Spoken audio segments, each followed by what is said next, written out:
let's watch Trump basically Joe Biden's ex-girlfriend here, NATO, with his grubby little hands molesting NATO. This has got to be the saddest thing. This is his life's work. And he's over there getting glazed by fucking Mark Rutte, calling him daddy and shit. It's so fucked up. They've had a big fight, like two kids in a schoolyard. You know, they fight like hell. You can't stop them. Let them fight for about 2-3 minutes. Then it's easier to stop them. And then daddy has to sometimes use strong language. You have to use strong language. I want to also thank, I had breakfast this morning with the King and Queen, and they're incredible people. I said, you're central casting. Beautiful people, great people, big, beautiful heart. And I enjoyed that. And also NATO Secretary General Mark Rutte, who's been terrific. He's been a friend of mine. He's called me daddy. But we've also reasserted the credibility of American deterrence, which is like no other. The people at NATO said there's never been anything. You know, I rebuilt the entire military during my first term. And we have a great military. We have great generals. Got to know the good ones and the bad ones. We kept the good ones. Over the past 2 days, Trump being anti-NATO was so funny. He got all these countries to increase military spending while cutting social safety nets. Starmer $70 billion spending for military while cutting a few billion for disability benefits. Fuel allowance for poorest workers. Reform going to win in a landslide. Oh, yeah. was honored to participate in the NATO leaders meeting, and also had extremely good individual discussions with the King and the Queen, Secretary General Rutte, and the Prime Minister. Great discussions, very knowledgeable people. Major focus of our conversations at the summit was the need for other NATO members to take up the burden of the defense of Europe, and that included the financial burden. As you know, it was 2%. And we got it up to 5%. And they said, a couple of them came up to me. One in particular said, sir, we've been trying to get it up to 3% for 20 years, and we haven't been able, and you got it up to 5%. I think one of the funniest parts about this is that people don't know this was initially a Barack Obama provision. And that's partially the reason why, while liberals freaked out about this demand early on, Joe Biden also kept it in place. And now Trump is even increasing it further. Now, of course, there's an issue with this. When he says, I want you to increase your military spending to 5%, he means like buy from us, America, because we're the primary weapons manufacturer. The problem, on the other hand, is that all of these other countries, Germany in particular, are now building their own robust manufacturing capabilities to build their own defense industry. So it feels like America is basically creating a market competitor for themselves while also increasing militarism around the world, especially because of the instability that Trump has caused around the world. I think the most dangerous aspect of this has been European countries wanting to militarize themselves instead of simply just buying more American weapons to the tune of 5% of their GDP. Trump campaigned against endless war, criticized NATO, and even became the first president in decades to name the military-industrial complex. Now back in power, he threatens Spain for refusing to allocate more of his GDP to NATO and the military-industrial complex. Very well. The economy is very... A question on Spain. Are you satisfied with today? Oh, I think Spain's terrible what they've done. No, I do. They're the only country that won't pay the full up. They want to stay at 2%. I think it's terrible. And, you know, they're doing very well. The economy is very well. He's like, I'm watching them. They got money. Why won't they give it to me? Buy my weapons. You got the money. You got the money. Your economy is doing very well. Give it to me. And that economy could be blown right out of the water with something bad happening. You know, Spain is the only country. That's a threat, okay? When Trump says that economy can be blown right out of the water, if this was a more competent administration, if this was a more competent CIA, if this was a more competent NATO, I could totally see him doing like an Operation Gladio type situation. Nice economy you got there. Would be a real shame if you were to lose it. I mean, this is Tony Soprano administration. Guys, in an incredibly selfish way, this is one of the aspects of the Trump administration that I actually do appreciate. Because as someone who has consistently been anti-NATO, anti-militarism, anti-war, anti-imperialism. A bit reductive to say all of those things at once because they're all the same thing. I have often said over and over again that NATO is a protection racket. That's what this is. And Trump leaves no room for doubt in the way that he speaks about NATO. That's it. When he goes, it'd be a real shame if you don't if you don't increase the amount of money you're spending on our weapons that you're buying.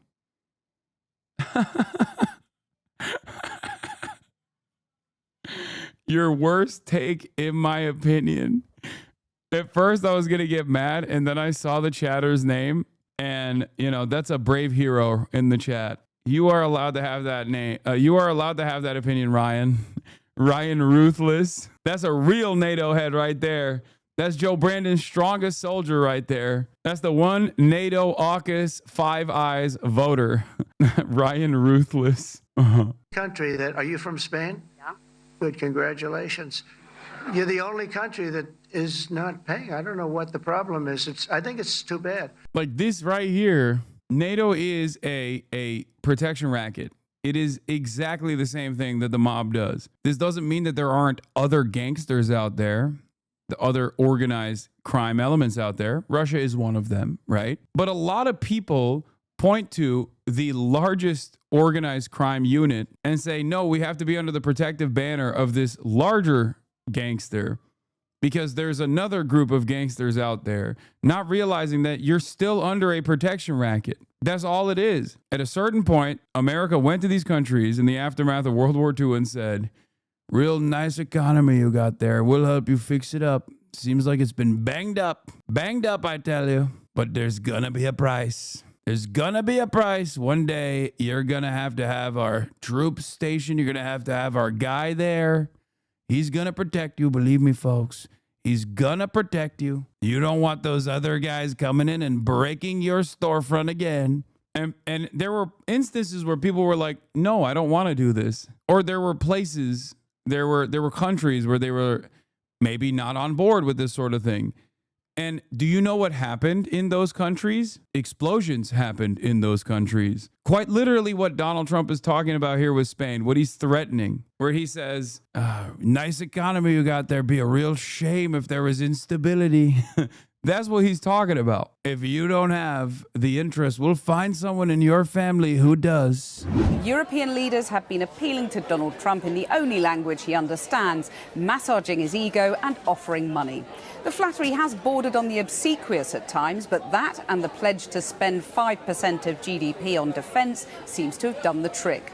Although Trump still couldn't hide his frustration about some European countries' creative accounting on defence spending, he was more on message than he has been on the threat from Russia and less uncertain about his commitment to... Bro, they got so much public transit. They even got like little baby trams, dude. Are you kidding me? It's like they're flexing on us. NATO's founding principle that an attack on one member of the alliance is an attack on all. The NATO allies Also, Netherlands is so fake. Hop on, hop off. committed to dramatically increase their defense spending to that 5% of GDP, something that no one really thought possible. And they said, you did it, sir, you did it. Well, I don't know if I did it, but I think I did. Well, as you can see, the formal business of the summit has just wrapped up, but the seduction of NATO skeptic Donald Trump has been in full swing here in The Hague. After praising him as a man of strength but also of peace, NATO boss Mark Rutte, wooer-in-chief, compared him to a daddy, helping to break up a playground fight between Israel and Iran. It's wild to think that these people are the continuation of a legacy that dominated the world. This used to be a proud continent. Empires were born on this continent, and now they sit around and call a moron daddy. Please let me give you more money, daddy. How did things turn out this way? I cannot comprehend how awful the situation is, how awful the vibes are in Europe, on the European continent. Meanwhile, all the member states except Spain sought to impress by flashing the cash, committing to spending 5% on defence over the next decade. And from the UK, the ultimate attempt to put a ring on it. Confirmation from Buckingham Palace that preparations for Mr. Trump's state visit later this year are well underway. Our political editor, Gary Gibbon, has this. Another king deployed to woo the president. The King of the Netherlands put Donald Trump up for the night at his palace. Well, I hope you slept well. It was great. Before the president went to sleep at 1 a.m. local time, he tweeted out this 1980s parody song from his room.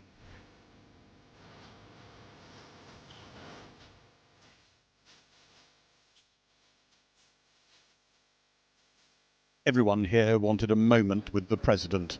The world waited to hear his latest take on the US attempt to wipe out Iran's nuclear facilities. 4 days after President Trump gave his own instant verdict on the success of US bombing raids on Iran's nuclear facilities, Completely and totally obliterated. US headlines proclaimed his own intelligence assessments doubted that verdict. CNN is scum. MSDNC is scum. The New York Times is scum. They're bad people. They're sick.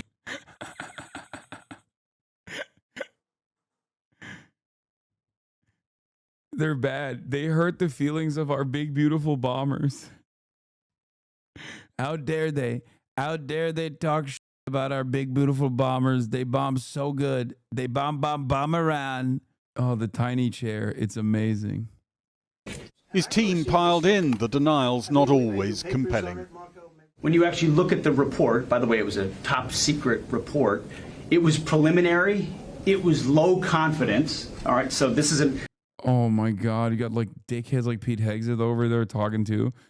you make assessments based on what you know. They And don't it said it could be very devastating, very serious. moderate to severe, and we believe far more likely severe and obliterated. The intelligence was very. Dude, none of those things are technical terms. I'm going to run this back. I want to hear.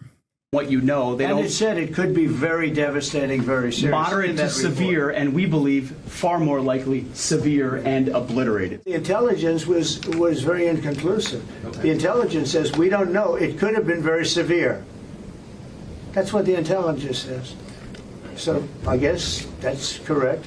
But I think we can take that we don't know. It was very severe. It was obliteration. Also, he just went back on the initial assessment where he's like, no, we destroyed it thoroughly. We destroyed it. We obliterated it. It's actually on fire right now.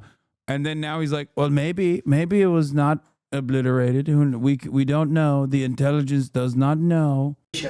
That hit ended the war. I don't want to use an example of Hiroshima. I don't want to use an example of Nagasaki. But that was essentially the same thing. That ended that war. This ended that with the war. No gavel, but a submarine sonar ping brought the NATO leaders to order. 32 nations stand as one. To keep unity, NATO tried to keep the conversation to something Donald Trump actually agreed with member states on. They should spend much more, 5% of GDP, on their defences by 2035. They're so cucked. We meet at a dangerous moment for our 1 billion citizens. The entire purpose of NATO's rearmament programme is to fend off Russian aggression. To keep America on side, though, all mention of Russia was kept out of the final communiqué. The object of today was to get Donald Trump to come here and stay in the room. And Wait, they didn't even mention Russia? Because Donald Trump would be upset if they mentioned Russia? What is going on? What's the purpose then? Everything is so busted, dude. This entire enterprise is broken. and thereby conceal NATO's fundamental disagreements with him. Thank you. I stayed through every one of those. I want to mention one more time, but all of this money, the increase in GDP spending is a way for America to do this, okay? And to do this money, more money for me. When America says you all need a higher degree of commitment, you need to spend 5% of your GDP on weapons, they mean you need to buy weapons from us and give us more of your money. It is a way for the lordship to come. It is a way for the king to go to the lordship and say, let's go. We need more. I need more money. Money. Give me more money. Those speeches. Everyone. And some were good and some weren't quite as good, right?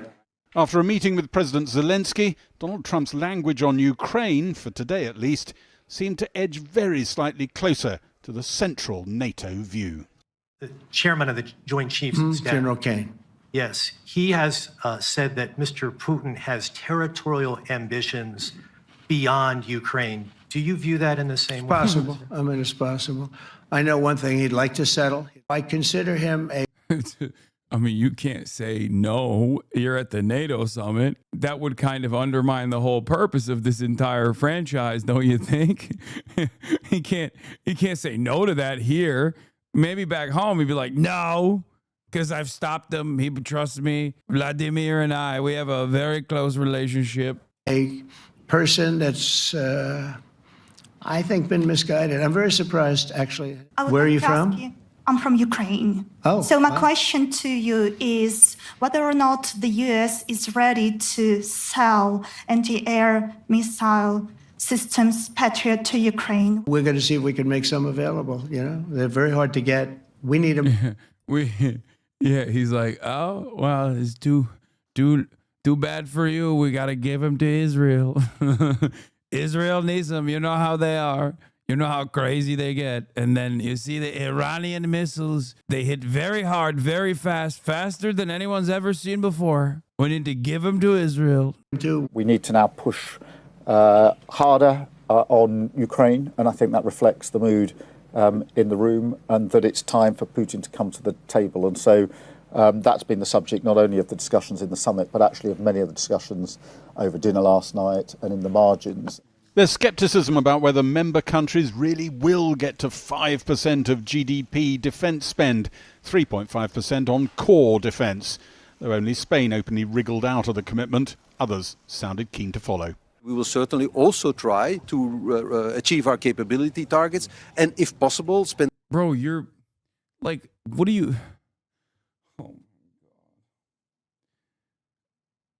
These are like incredibly well-read individuals, you know, experts at statecraft, been around the block, and they're just over here all just going, yes, very nice. We are going to do everything we can. It's less than 3.5% of our GDP. Oh, I think Spain's terrible what they've done. No, I do. They're the only country that won't pay the full up. They want to stay at 2%. I think it's terrible. And, you know, they're doing very well. The economy is very well. I hope Europeans understand that 5% GDP means bye-bye social democracy. If this did not imply imminent societal collapse and fascist authoritarian movements rising up from the ashes, I would sit here and ask all of the social democrats that have chewed my ear off for the past 3 years about how you simply don't understand. NATO is a very important protective alliance, and you don't have the European mindset. You don't get it. We need it. You know, all of those guys. I want to hear how they feel about this allegiance. You know what I mean? I want to hear about what their society looks like when 5% of their GDP is going directly to buying, I don't know, the newest version of Pilot Decapitator, the F-35 all-purpose multi-role fighter jet. You know? Sorry, can't have healthcare anymore. Oh, is your infrastructure crumbling? Oh, shit. Well, at least you have some flashy guns that America can just basically turn off when they feel like it. Yeah, now you get a little bit of taste of American-style democracy. And that economy could be blown right out of the water with something bad happening. Oh, fake news, CNN? There were parting snarls for the press who'd questioned his assertion that America had obliterated Iran's nuclear missile program. I think you're reaching the narrow limits of your understanding of the new Lockheed Martin tech that we're buying, trying to not get banned. Dude, it's going to be so sick. No. You don't deserve healthcare. Happy to show you the way, big dog. Is the new Lockheed Martin tech that you're purchasing going to, I don't know, bring the public transit back to previous levels, like maybe a couple decades prior, as you sit around and endlessly yell about Muslims coming into your country? They're the reason why the railroads are shit. Not because this is your spending priority now after decades of, I don't have any issues with Iranians.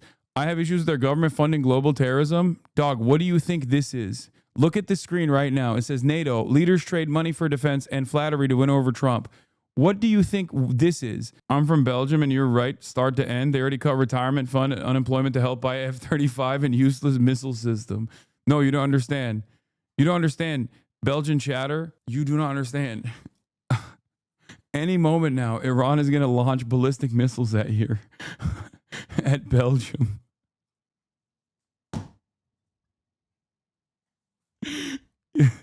You need those F-35s, dude. Any moment. It can happen at any moment. I don't know what you're going to do with the F-35s in that process because it's not like anti-air defense systems anyway, but who cares? You know what I mean?